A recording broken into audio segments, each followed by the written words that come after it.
events that changed my life, I remember that I was fighting all the evil that was spreading in my village. My name when I was human is Bruce. I do anything to help innocent people and get appreciation from the king and queen. I'm just doing my duty, and remember that there's a sweet little girl who's always happy to be with me. Her name is Flo, and we spent our times together. That day I went out to get some fresh air.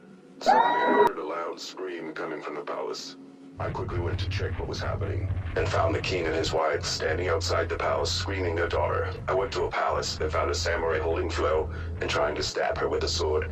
I grabbed my sword to pull it out and throw it at him, but without expecting it, he threw Flo into a window. I was terrified. I ran to save her, but the samurai suddenly pushed me out of the way. But it was too late to save her. She fell from the palace, and I see her as a corpse on the ground, blood coming out of her. I have lost hope of saving Flo.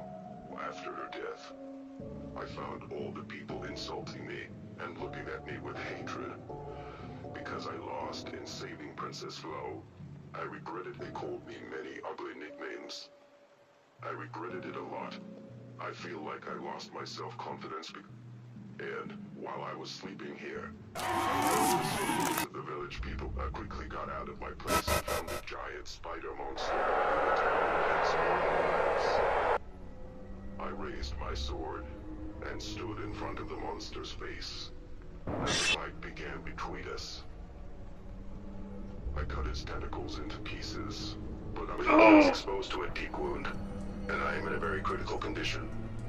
The poison entered my body, and I began to feel an internal burning me. I started thinking about my town while I was dying.